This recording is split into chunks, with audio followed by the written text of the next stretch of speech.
ये concept of geometry का circle chapter चल रहा है पार्ट 2। पार्ट 1 में तुम लोगों को ये 5 पॉइंट बतलाए थे। पार्ट 2 में कहाँ तक हो पाता है देख लो। अगला क्वेश्चन है, इसको कहते हैं, इस चिन्ह को पाई कहते हैं, समझा ना, इसको पाई कहते हैं। तो पाई किसे कहते हैं तो इसको ढंग से समझो। ये वृत्त है। अच्छा, जैसे हम लोग त्रिभुज में कहते थे, माना कि ABC एक त्रिभुज है या PQR एक त्रिभुज है, कुछ भी नाम दे दो, 3 शीर्ष का नाम। चतुर्भुज में कहते हैं, माना कि ABCD एक चतुर्भुज है। तो इसी तरह वृत्त को किस नाम से बुलाया जाता है तो याद रखना, केंद्र के नाम से। कहेंगे C केंद्र वाला एक वृत्त है, P केंद्र वाला एक वृत्त है, O केंद्र वाला एक वृत्त है। केंद्र का जो नाम रखोगे उसी नाम से वृत्त को पुकारा जाएगा, समझ गया। तो मान लो यहाँ 3 तरह का वृत्त है, तो तीनों वृत्त में ये C केंद्र वाला सबसे छोटा, P केंद्र वाला उससे बड़ा, O केंद्र वाला सबसे बड़ा। और भी अनंत वृत्त हम लोग बना सकते हैं। त्रिज्या बढ़ाते जाओ, बड़ा वृत्त बनता जाएगा। तो इसमें एक प्रैक्टिकल तुम लोग कर सकते हो। धागा ले लो, ठीक है, और मान लो कोई बिंदु यहाँ ले लेते हैं। तो परिधि की लंबाई कैसे मापोगे? इस बिंदु पर धागा का एक छोर रखो, ऐसे जाने दो, यहाँ पर आने दो, और धागा को फैला लोगे तो परिधि की लंबाई निकल जाएगी ना। तो इसके परिधि का मान लो x निकला, x मीटर है परिधि।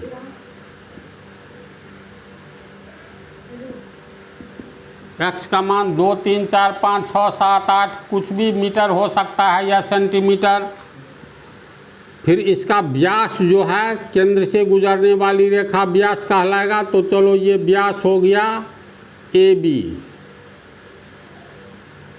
अब AB की भी कुछ लंबाई होगी, मान लो ये y मीटर है, परिधि हो गया x मीटर मापा, अब व्यास हो गया, तुमको व्यास को D कहते हैं, ये हो गया y मीटर। एक बात तुम लोग को और बतलाना भुला गए, त्रिज्या और व्यास में क्या संबंध होता है। तो देखो, त्रिज्या और व्यास में संबंध,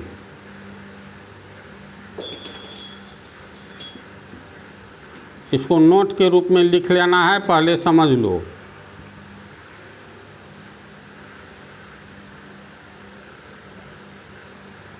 तो मान लो ये कोई वृत्त है, S केंद्र वाला कोई वृत्त है। तो व्यास केंद्र से गुजरने वाली वह रेखा होती है जो वृत्त के परिधि को 2 बिंदु पर स्पर्श करती है। मान लो ये A बिंदु और ये B पर स्पर्श किया, तो AB तुमको व्यास कहलाएगा। यहाँ AB ये हो गया व्यास। D से इसे पुकारेंगे, ठीक है। SB क्या हुआ? SP हो गया त्रिज्या, होगा ना। SB हो गया त्रिज्या, इसको R से पुकारा जाता है। SA क्या हुआ? SA भी तो त्रिज्या हुआ। तो SA बराबर SB, SA SB, प्रत्येक त्रिज्या की लंबाई समान होती है। तो इसका होगा R, तो इसका होगा R, ये होगा 5 मीटर, तो ये भी 5 मीटर, ये 6 मीटर, तो ये भी 6 मीटर, तो ये R हुआ, तो ये भी R हो गया। अब व्यास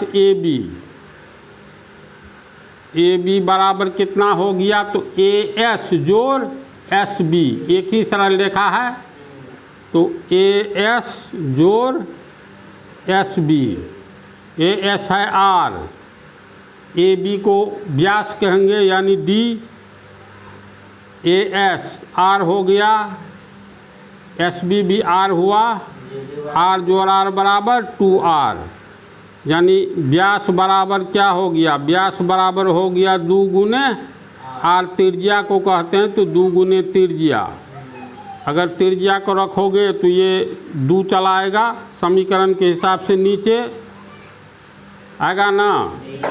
तो या r बराबर d बराबर 2r, d बराबर 2r, तो हम लोग लिख सकते हैं 2r बराबर d, इसीलिए r बराबर d/2। तो r बराबर हुआ d/2, यानी त्रिज्या व्यास का आधा होता है और व्यास त्रिज्या का 2 गुना होता है, इसको याद रखना है। तो इस बात को समझा? इसको तू लोग यहीं पर नोट में कोष्ठ में लिख लो और ये चित्र बना लो। तो अब देखो, परिधि मान लेते हैं x मीटर है। परिधि को कैसे मापेंगे? तो यहाँ धागा रख करके बतलाए, फैला दोगे तो लंबाई निकल जाएगा। तो मान लो C केंद्र वाले वृत्त का परिधि x मीटर है और व्यास AB y मीटर है। तो परिधि में हम लोग व्यास से भाग देंगे।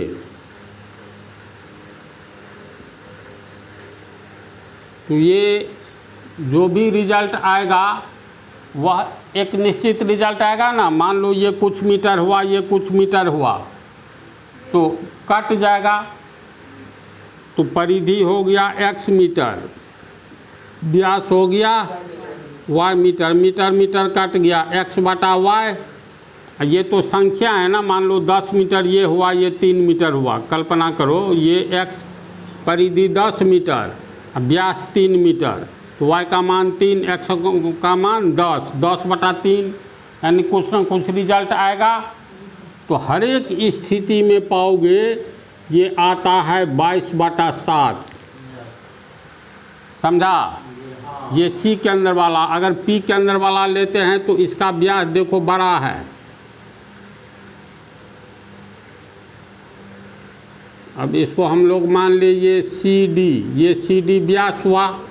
तो P केंद्र वाला में परिधि को माप लो। जैसे मान लो यहाँ बिंदु 1 ले लो, यहाँ ऐसे एक धागा जाने दो तो कुछ ना कुछ मीटर निकलेगा ना। मान लो इसका व्यास हुआ m मीटर, सॉरी परिधि m मीटर हुआ।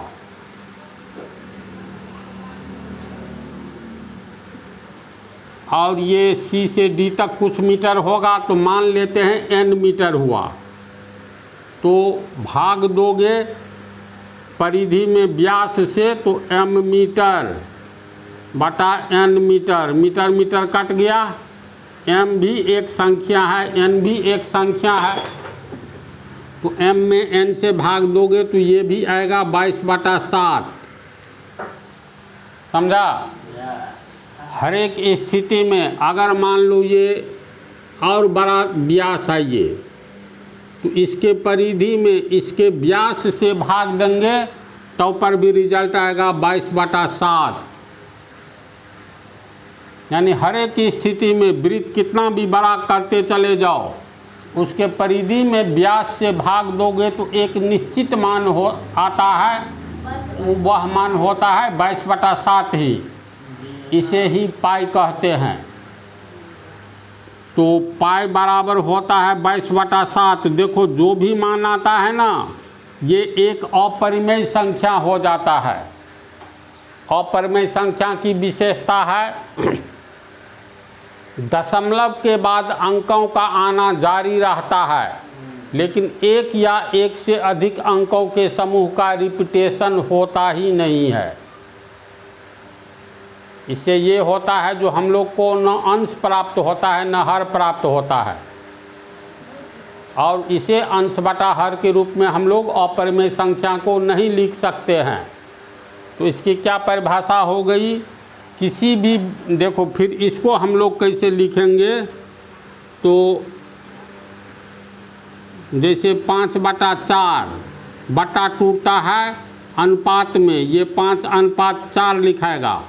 कहीं पर 5:4 है तो ये अनुपात इसको कहते हैं। अनुपात टूटता है बट्टा में, अब बट्टा को तोड़ेंगे तो अनुपात में। समझ गया? तो इसकी परिभाषा, पाई की परिभाषा होती है किसी भी वृत्त के परिधि में किसी भी वृत्त की परिधि और व्यास के अनुपात को हम लोग पाई कहते हैं। यानी परिधि में व्यास से भाग देंगे तो इसको लिख सकते हैं परिधि अनुपात व्यास। इसी को हम लोग क्या कहते हैं, पाई। समझा? तो इसको फिर तोड़ेंगे, ध्यान से देखते जाओ। तो परिधि बटा व्यास होगा, अनुपात को तोड़ दिए तो ये तो बटा में टूटेगा ऐसे, बराबर पाई। तो फिर परिधि हो गया तुमको। अब ये इक्वेशन है, तिरछा गुना करेंगे तो क्या होगा, पाई गुने व्यास होगा। तो पाई, अब व्यास को क्या कहते हैं, डी। डी के रूप में लिखा जाता है तो पाई डी। फिर हो गया पाई, और डी बराबर होता है व्यास बराबर 2 गुने त्रिज्या। त्रिज्या को आर से व्यक्त करते हैं तो ये हो गया 2 पाई आर। समझा? तो परिधि बराबर होता है 2 पाई आर। कैसे होता है समझ गया? परिधि किसको, ये सॉरी पाई किसको कहते हैं ये भी समझ गया ना?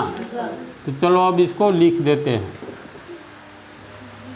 इसको हम लिख दिए हैं तो लोग उतार लो। इस पार्ट में मात्र पाई, फिर अगले पार्ट में अगली बातें।